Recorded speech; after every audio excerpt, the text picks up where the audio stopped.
తెలిసితే మోక్షము తెలియకున్న బంధం. అమెరికా నుంచి ఉమా గారు ఒక ప్రశ్న అడుగుతున్నారండి. నేను ధ్యానం 15-20 నిమిషాలు మించి చేయలేకపోతున్నాను, నిద్ర వచ్చేస్తుంది, నిద్రపోవాల్సి వస్తుంది అని. అది కూడా ధ్యానంలో ఒక భాగమేనండి. మీరు నిద్రపోవడం అన్నది కూడా ధ్యానంలో ఒక భాగమే. కనుక మీరేం చేయాలంటే ఆ నిద్రకు పోండి. అలా పోగా పోగా పోగా కొంతకాలంకి ఆ దశ దాటుతారు. దాన్ని పతంజలి మహర్షి చెప్తారు. ఆసనము, ప్రాణాయామము, ప్రత్యుహారము, ధారణ, ధ్యానం, సమాధి 6 మెట్లు. అంటే సమాధి అన్న స్థితికి వెళ్ళడానికి 6 మెట్లు ఉంటాయి. మీరు 2వ మెట్టు మీద ఉన్నారు. ఆసనము, ప్రాణాయామం అంటే హాయిగా కూర్చోవడం, శ్వాసను గమనించడం. 2వ మెట్టు దాటి 3కి వెళ్ళారు. 3 అంటే ప్రత్యుహారం. ప్రత్యుహారం అంటే లోపలికి వెళ్ళి ఆహారం తినడం, బాగా నిద్ర వస్తుంది. అంటే ఎన్నో జన్మల నుంచి, ఎన్నో సంవత్సరాల నుంచి మీ సూక్ష్మ శరీరానికి ఆ శక్తి లేదు కాబట్టి మీరు ఇప్పుడు దాన్ని తీసుకుంటున్నారు. కనుక మీరు దాన్ని హాయిగా తీసుకోండి. తీసుకొని బాగా ఆస్వాదించండి, బాగా ఛార్జ్ అవ్వండి. ఛార్జింగ్ అయిన తర్వాతే ఫోన్ వాడాలి.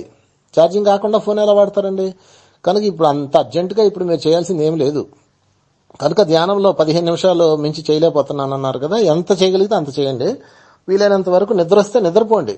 అది కూర్చొని నిద్రపోతే ధ్యానంలో కూర్చొని నిద్రపోవడానికి ప్రయత్నం చేయండి. పడుకొని నిద్రపోతే మళ్ళీ మీరు యోగ నిద్ర కాస్త మారిపోతుంది. కనుక మీరు ఆ నిద్రపోవడం అన్నది ధ్యానంలో ఒక భాగం. చాలా మంది అర్థం కావట్లా, ధ్యానం అంటే ఏదో అనుకుంటున్నారు. ఏది కాదు, మీరు ఏదైతే అదే. కనుక ధ్యానంలో ఇది ఒక దశ. ఆ దశని దాటాలి.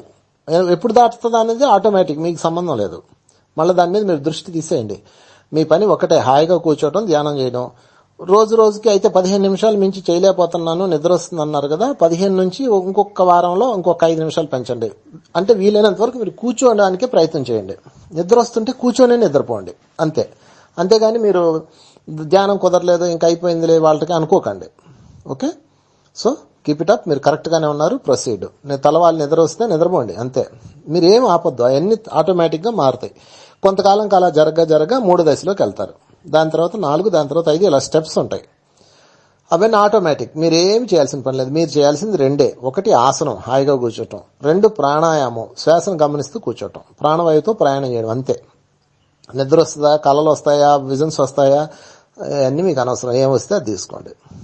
ఏం తిన్నా, మీరు ఆహారం తిన్నారు, అది కడుపులోకి వెళ్ళిపోతుంది. అది ఆటోమేటిక్గా ఎక్కడికి వెళ్ళాలో అక్కడికి వెళ్తుంది. ఏమన్నా రూల్స్ ఉన్నాయండి? మీకు తెలియాలా? అవసరం లేదు కదా. అది ఎటు వెళ్తుంది, పెద్ద పేగులోకి వెళ్ళిందా, చిన్న పేగులోకి వెళ్ళిందా, ఎలక్ట్రోల్ అయిందా, న్యూట్రల్ అయిందా, డస్ట్ అయిందా, వేస్ట్ అయిందా, మీకు అనవసరం. ఆటోమేటిక్. అలాగే ఇది కూడా ఆటోమేటిక్.